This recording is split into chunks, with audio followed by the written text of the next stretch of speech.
Hello दोस्तों, नमस्कार, स्वागत है एक बार फिर से आप सभी का अपने प्रिय चैनल पर। दोस्तों आपको बता दें जो अभी की सबसे बड़ी खबर आ रही है, जहां पर कड़ी सुरक्षा के बीच दिल्ली के आसमान में उड़ता दिखा ड्रोन, पुलिस अधिकारियों में मची खलबली। जी हां दोस्तों, अभी की सबसे बड़ी खबर आपको बताएंगे, साथ ही साथ बताएंगे जहां दुनिया को मिला चीन के BRI का विकल्प। G20 समिट में ऐतिहासिक इकोनॉमिक कॉरिडोर का बड़ा ऐलान। जी हां दोस्तों, साथ ही साथ बताएंगे G20 में इस देश को बुलावे पर भड़की पाकिस्तानी जनता, कहने लगी बांग्लादेश तक को भारत ने बुला लिया लेकिन हम परमाणु संपन्न देश को नहीं बुलाया। जी हां दोस्तों, साथ ही साथ आपको बताएंगे जहां पर इस राज्य के शिक्षा मंत्री का विवादित बयान पैगंबर मोहम्मद साहब को बताया मर्यादा पुरुषोत्तम। दोस्तों सारी जानकारी आपको बताने वाले हैं, बने रहेगा वीडियो के अंत तक। और अभी खबरों में आगे बढ़ने से पहले हमेशा की तरह अपने भारत देश का, भारतीय सेना का, भारत के संप्रभुता अखंडता का दिल से समर्थन करते हैं और मानते हैं कि 2024 के लोकसभा इलेक्शन में फिर एक बार पीएम मोदी जी का बजेगा डंका, वही होंगे प्रधानमंत्री। तो इस वीडियो को भी कर दीजिए लाइक, चैनल कर दीजिए सब्सक्राइब, बेल आइकन दबाइए, साथ ही कमेंट बॉक्स में लिख दीजिएगा जय हिंद। जी हां, तो चलते हैं पहली और सबसे बड़ी खबर की तरफ, जहां G20 समिट को लेकर बड़ी खबर। कड़ी सुरक्षा के बीच दिल्ली के आसमान में उड़ता दिखा ड्रोन, पुलिस अधिकारियों में मच गई खलबली। बता दें G20 शिखर सम्मेलन के लिए जब दुनिया भर के नेता राष्ट्रीय राजधानी में जुटे हैं, तो उसी दौरान मध्य दिल्ली में आसमान में एक ड्रोन को उड़ते हुए देख पुलिस कर्मियों के बीच खलबली मच गई। पुलिसकर्मी मौके पर पहुंचे तो पाया कि एक फोटोग्राफर जन्मदिन की एक पार्टी की तस्वीरें लेने के लिए इसका इस्तेमाल कर रहा है। यह घटना शुक्रवार शाम की है, जब शिखर सम्मेलन के मद्देनजर शहर में डिजिटल तौर पर लॉकडाउन जैसी स्थिति है। पुलिस के एक वरिष्ठ अधिकारी ने शनिवार को बताया कि नियंत्रण कक्ष ने पता लगाया कि मध्य दिल्ली के पटेल नगर इलाके में आसमान में एक ड्रोन उड़ रहा है। उसने पुलिस को सूचना दी और एक दल घटनास्थल पर पहुंचा, जिसके बाद पाया गया है कि ये जन्मदिन की पार्टी की तस्वीरें लेने के लिए इसका इस्तेमाल कर रहा है। बहरहाल दोस्तों, दिल्ली की पुलिस पूरे तरीके से चाक चौबंद में लगी हुई है और आप G20 पे जो बड़े बड़े नेता आए हैं दोस्तों, बड़े बड़े शीर्ष नेता आए हैं दुनिया के बड़े देशों से,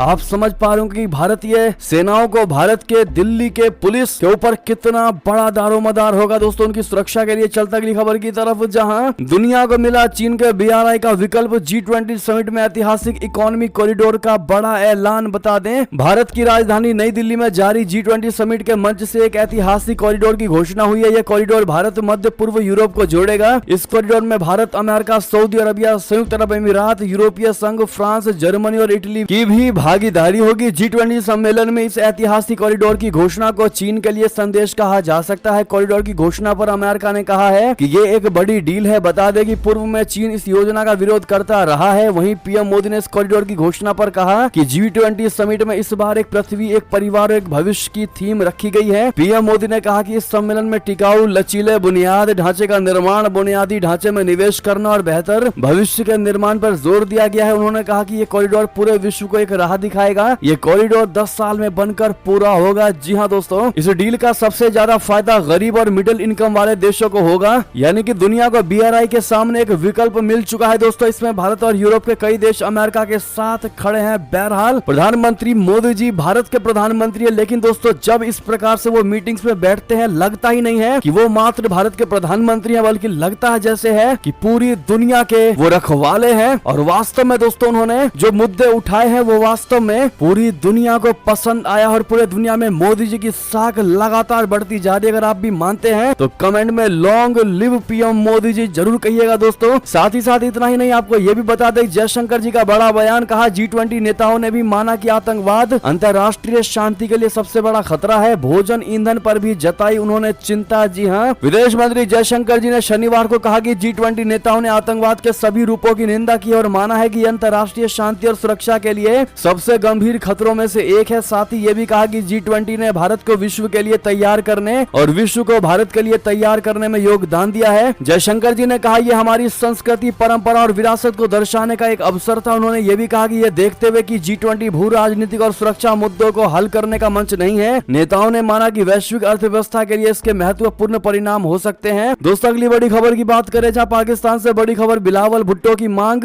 90 नहीं तो 120 दिनों के भीतर देश में कराए जाएं आम चुनाव। इमरान खान पर भी साधा निशाना। दरअसल पाकिस्तान के पूर्व विदेश मंत्री बिलावल भुट्टो जरदारी ने शुक्रवार को आह्वान किया कि यदि देश में संवैधानिक रूप से अनिवार्य 90 दिनों के भीतर चुनाव संभव नहीं है तो 120 दिन के अंदर शीघ्र चुनाव कराए जाएं। नेशनल असेंबली को 9 अगस्त को भंग कर दिया गया था। इसके बाद भंग होने के बाद 90 दिनों के भीतर आम चुनाव होने हैं। द एक्सप्रेस ट्रिब्यून समाचार पत्र की खबर के मुताबिक पाकिस्तान पीपुल्स पार्टी यानी पीपीपी के प्रमुख ने मीडिया से बात करते हुए कहा कि उनकी पार्टी आगामी आम चुनाव में भाग लेने के लिए तैयार है। भुट्टो ने कहा कि 90 दिनों के भीतर चुनाव तुरंत कराए जाने चाहिए, यदि नहीं तो 120 दिनों के भीतर करवाए जाने चाहिए। दोस्तों अगली खबर की बात करें, जहां बांग्लादेश हमसे भी आगे निकल गया। G20 में इस देश को बुलावे पर यानी बांग्लादेश को बुलाने पर भड़क उठी पाकिस्तान की जनता, सामने आए ऐसे रिएक्शन। आपको बता दें कि पाकिस्तानी अवाम इस बात को लेकर काफी ज्यादा परेशान है कि उनका देश G20 समूह में क्यों शामिल नहीं है। भारत ने बांग्लादेश को G20 की बैठक में भाग लेने के आमंत्रित नहीं किया तो पाकिस्तानियों को मिर्ची लग गई। पाकिस्तान में इसको लेकर तरह तरह के रिएक्शन सामने आ रहे हैं। कुछ लोग इसको लेकर पाकिस्तानी नेताओं को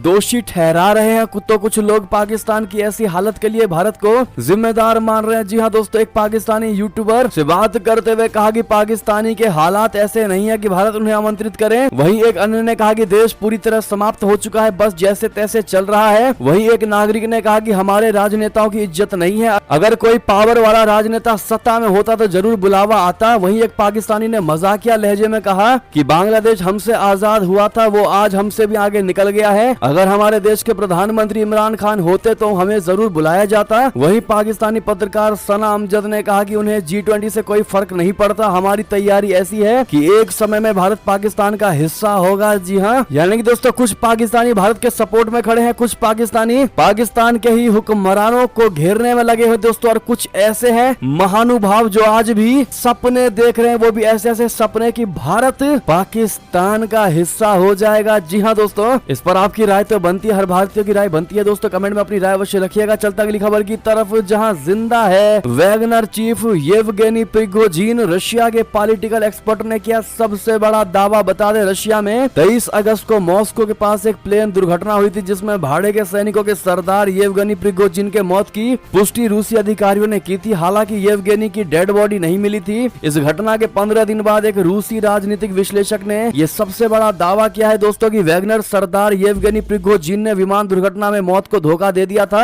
वे वेनेजुएला के कैरेबियाई द्वीप पर छिपे हुए हैं और स्वस्थ हैं। उन्होंने राष्ट्रपति व्लादिमीर पुतिन के बारे में भी अहम खुलासा किया है। मॉस्को के प्रतिष्ठित इंस्टीट्यूट ऑफ इंटरनेशनल रिलेशंस जासूसों और राजनयिकों के लिए एक प्रशिक्षण एकेडमी है। इस इंस्टीट्यूट के पूर्व प्रोफेसर और राजनीतिक विश्लेषक डॉक्टर वालेरी सोलोवेई ने डेली मेल को बताया कि व्लादिमीर पुतिन असाध्य रूप से बीमार है। क्रेमलिन राष्ट्रपति का पूरा काम उनकी सीक्रेट एजेंसियों द्वारा नियंत्रित 2 डेप्लोगेंजर्स द्वारा की जाती है। यूक्रेनी सैन्य खुफिया ने भी इस सप्ताह अरबपति प्रिगोजिन के जीवित रहने की संभावना जताई थी। ऐसे में दोस्तों अगर वास्तव में वैगनर का चीफ येवगेनी प्रिगोजिन जिंदा है तो दोस्तों ये रशिया के राष्ट्रपति व्लादिमीर पुतिन को अब तक का सबसे बड़ा झटका होगा। चलते अगली खबर की तरफ, जहां 2026 में G20 की अध्यक्षता करेगा अमेरिका। ऐलान होते ही बौखलाया चाइना, आखिर क्यों जताई आपत्ति। बता दें अमेरिका ने ऐलान किया है कि 2026 में वो G20 समूह की अध्यक्षता करेगा। बाइडेन प्रशासन के इस ऐलान से चीन भड़क गया है। चीन ने कहा कि वो अमेरिका से G20 की अध्यक्षता के दोबारा शुरू होने से सहमत नहीं है। G20 की अध्यक्षता उनके सदस्य देशों के बीच हर साल बदलती रहती है। जिस देश के पास अध्यक्षता होती है वो G20 शिखर सम्मेलन का आयोजन करता है। इस बार G20 समूह की अध्यक्षता भारत के पास है। अमेरिका ने कहा कि वो Bharat,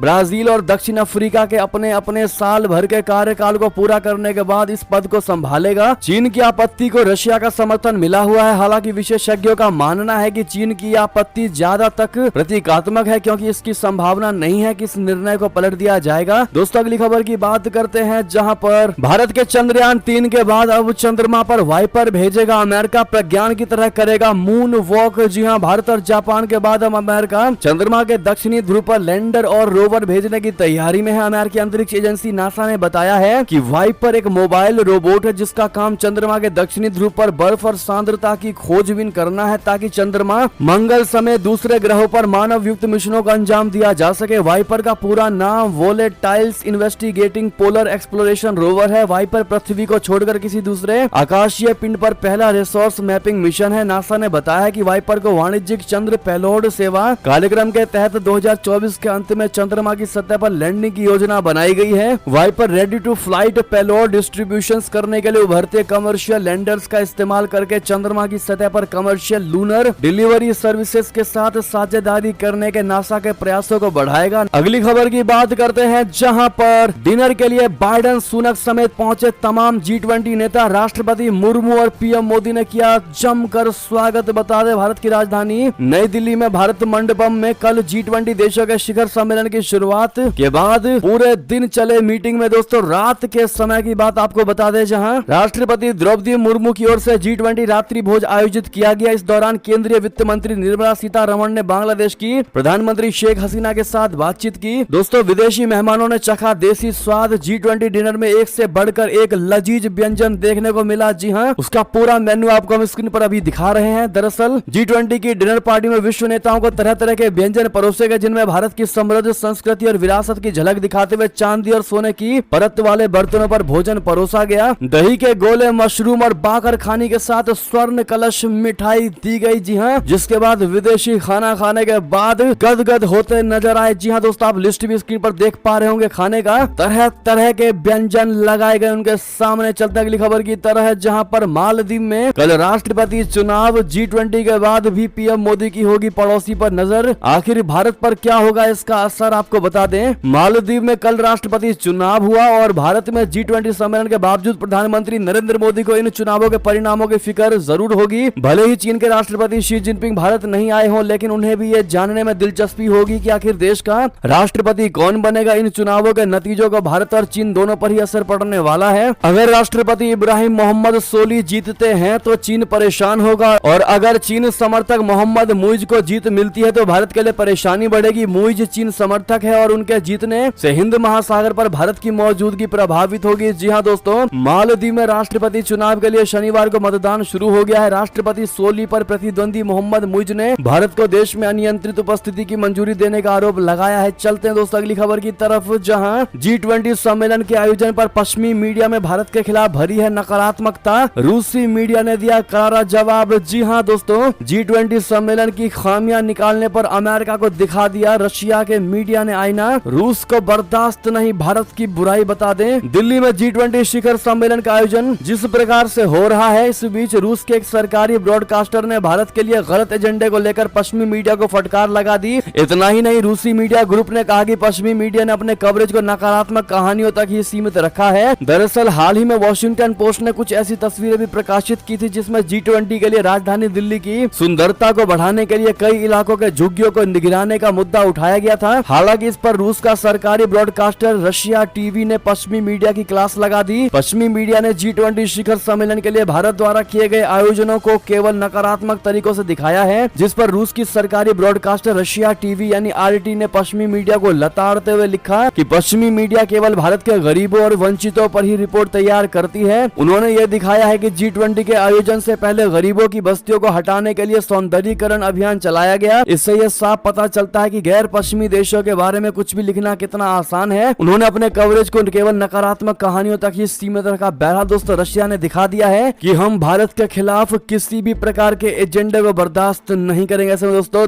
thank you Russian media. Comment में कहना बिल्कुल मत भूलिएगा। आप लोग चलते हैं एक और खबर की तरफ, जहां पर सऊदी क्राउन प्रिंस ने तोड़ा पाकिस्तानियों का दिल। G20 के लिए आए भारत पाकिस्तान से किया किनारा। जहां शनिवार को सऊदी अरब के क्राउन प्रिंस और प्रधानमंत्री मोहम्मद बिन सलमान MBS G20 सम्मेलन के लिए भारत आ गए, जहां पर उनका गर्मजोशी के साथ स्वागत किया गया। उनका भारत में स्वागत पाकिस्तान के लिए दिल तोड़ने वाला था। सऊदी क्राउन प्रिंस पहले पाकिस्तान भी जाने वाले थे, लेकिन आखिरी मौके पर उनका दौरा कैंसिल हो गया। अब पाकिस्तान को उम्मीद है कि शायद लौटते हुए वो इस्लामाबाद में रुकते हुए अपने देश वापस लौटे। हालांकि ऐसा लगता है कि क्राउन प्रिंस पाकिस्तान नहीं जाएंगे। सऊदी क्राउन प्रिंस MBS के पाकिस्तान दौरे को लेकर कुछ विशेषज्ञ आशंकित है। उनकी माने तो क्राउन प्रिंस वापसी में भी पाकिस्तान नहीं रुकेंगे। इसके साथ ही उन्होंने ये बात भी स्पष्ट कर दी है कि MBS का G20 के लिए भारत आना और फिर एक राजकीय दौरा करना ये बताता है कि मुस्लिम देशों पर भारत का प्रभाव किस हद तक है। वहीं पाकिस्तान अब अपनी चमक खो चुका है। पाकिस्तान सऊदी अरब के क्राउन प्रिंस मोहम्मद बिन सलमान की यात्रा के लिए लगातार जोर दे रहा है। पाकिस्तान के विदेश विभाग ने भी इस पर चुप्पी साध ली है। वो ना तो दौरे के बारे में हाँ कह रहा है और ना ही इनकार कर रहा है। चलता अगली खबर की तरफ, जहां चीन का मीडिया करने लगा भारत की जमकर तारीफ और अमेरिका को बताया रंग में भंग डालने वाला। बता दें चीन के राष्ट्रपति शी जिनपिंग ने भारत के G20 शिखर सम्मेलन में शामिल न होने का फैसला किया, लेकिन चीन का मीडिया भारत की तारीफ करने में लगा हुआ है, जिससे ये फील ना हो पाए कि हम जानबूझ करके भारत नहीं आए। चीन के ग्लोबल टाइम्स ने अपने एक लिख में लिखा है कि भारत की G20 अध्यक्षता में पश्चिमी देश जबरन रशिया यूक्रेन का मुद्दा लाना चाहते हैं। साथ ही साथ दोस्तों एक और खबर आपको बता दें, जहां G20 नहीं अब G21 होगा इसका नाम। भारत की अध्यक्षता में अफ्रीकी यूनियन को भी मिली सदस्यता। पीएम मोदी ने किया ऐतिहासिक ऐलान। जी हां दोस्तों, भारत ने अफ्रीकी संघ को G20 में आखिर कैसे कराया शामिल, चीन के अड़ंगे की इनसाइड स्टोरी आपको बता दें। भारत के पहल पर अमेरिकी संघ को G20 के 21वें सदस्य के रूप में प्रवेश मिल गया है। भारत ने इस साल जून में अफ्रीकी संघ को G20 में शामिल करने की मुहिम शुरू की थी। इसके लिए भारत ने अपनी तरफ से पहल कर सभी सदस्य देशों की सहमति ली और G20 में अफ्रीकी यूनियन का कोई स्थायी सदस्य बनाया। इसी के साथ G20 अब 21 देशों और समूहों वाला संगठन बन गया है। प्रधानमंत्री नरेंद्र मोदी ने कल नई दिल्ली के भारत मंडपम में G20 शिखर सम्मेलन की शुरुआत के अवसर पर अफ्रीकी संघ की सदस्यता का ऐलान किया। जी हां दोस्तों, साथ ही साथ अगली खबर की बात करें, जहां मोरक्को में भूकंप से मची तबाही पर प्रधानमंत्री मोदी ने जताया दुख, कहा हर संभव मदद करेगा भारत। जी हां, अफ्रीकी देश मोरक्को में आए तीव्र भूकंप के झटकों से काफी त्रासदी हुई है। दरअसल शुक्रवार देर रात आए भूकंप की तीव्रता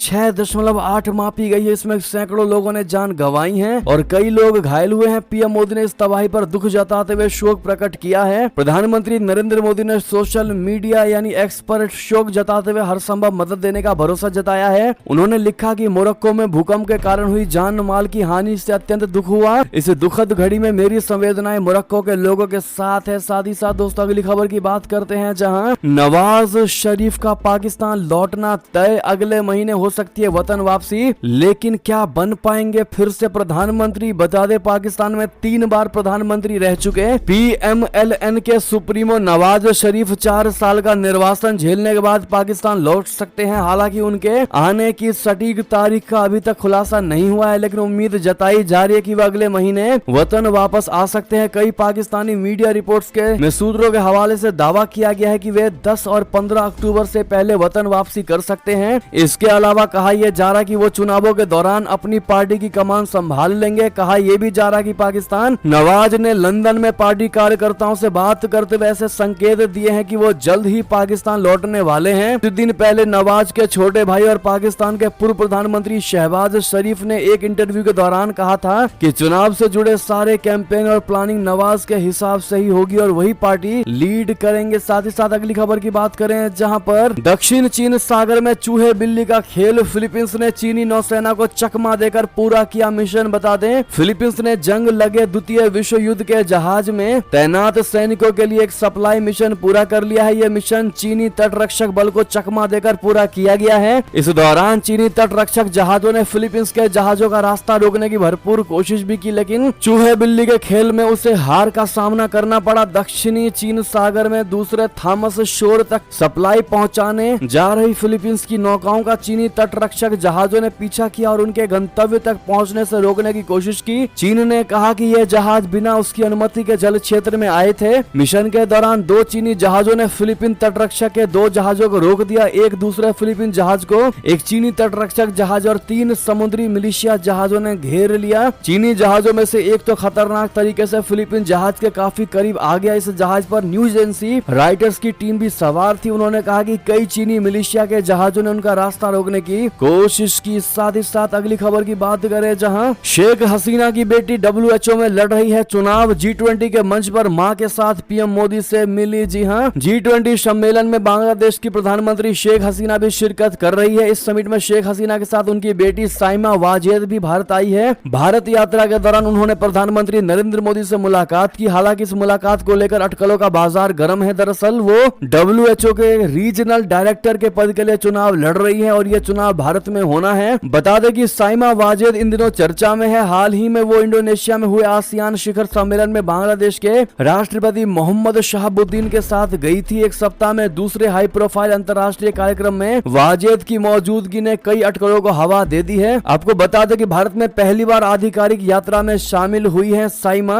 दोस्तों एक और खबर की बात करें, जहां वाराणसी एयरपोर्ट को बम से उड़ाने की धमकी, युवक ने फोन कर कहा पूरा नक्शा ही बदल डालूंगा। जी हां, प्रधानमंत्री नरेंद्र मोदी के संसदीय क्षेत्र वाराणसी से एक बड़ी खबर सामने आ रही है, जहां एक शख्स ने अधिकारी को फोन पर वाराणसी एयरपोर्ट को बम से उड़ाने की धमकी दे दी। इस कॉल के आते ही अधिकारियों के हाथ पांव फूल गए। इसके बाद आनंद फानन में CISF ने एयरपोर्ट के चप्पे चप्पे की सघन चेकिंग शुरू कर दी और एयरपोर्ट अथॉरिटी ने धमकी वाले कॉल की सूचना संबंधित फूलपुर थाने थाने को भी दी। धमकी देने वाले शख्स ने फोन पर कहा था कि शाम तक वाराणसी एयरपोर्ट का नक्शा बदल डालूंगा। धमकी देने के बाद तुरंत आरोपी शख्स ने फोन काट दिया। इस कॉल के बाद लाल बहादुर शास्त्री अंतर्राष्ट्रीय हवाई अड्डे पर चेकिंग बढ़ा दी गई और सीआईएसएफ ने अपनी गश्ती बढ़ा दी। जी हां, बहरहाल कॉल ट्रेस कर आरोपी को गिरफ्तार किया जा चुका है और जिसको गिरफ्तार किया गया है दोस्तों, उस आरोपी के मानसिक रोगी होने की आशंका है। चलते अगली खबर की तरफ, जहां पर घोसी रिजल्ट को लेकर खबर। घोसी से भले ही एसपी की जीत हुई हो, समाजवादी पार्टी की जीत हुई हो, लेकिन बीजेपी के लिए क्यों बड़ा झटका नहीं है उपचुनाव का, ये रिजल्ट आपको बता दें। यूपी के घोसी उपचुनाव के नतीजों से समाजवादी पार्टी और इंडिया गठबंधन गदगद है। सपा के उम्मीदवार सुधाकर सिंह ने बीजेपी कैंडिडेट दारा सिंह चौहान को 42,000 से ज्यादा वोटों के बड़े अंतर से पराजित कर दिया। अगले साल होने वाले लोकसभा चुनाव के लिए राष्ट्रीय स्तर पर बने इंडिया गठबंधन की ये पहली परीक्षा थी जिसमें वो सफल रहा। घोसी में सपा ने अपना उम्मीदवार खड़ा किया था जिसे इंडिया में उनके पार्टनर कांग्रेस ने भी अपना समर्थन दिया। जीत मिलने की वजह से इंडिया को काफी उम्मीद है कि यदि वे साथ लड़े तो लोकसभा चुनाव में एनडीए को पराजित किया जा सकता है। उपचुनाव में मिली हार को एक्सपर्ट बीजेपी के लिए बड़ा नुकसान भी बता रहे हैं, लेकिन वास्तविक रूप से देखा जाए तो ये बीजेपी के लिए कोई बड़ा झटका नहीं है। दरअसल घोसी में बीजेपी ज्यादातर विधानसभा चुनाव में बहुत ज्यादा ताकतवर नहीं रही है। यूपी की लगभग सभी पार्टियों में रह चुके दारा सिंह चौहान पर सबकी नजरें थी। इस चुनाव में उन्हें हार नसीब हुई, लेकिन हालांकि इसके बावजूद भी उन्होंने 80,000 से ज्यादा वोट हासिल कर लिए हैं। दोस्तों, क्या इस चुनाव का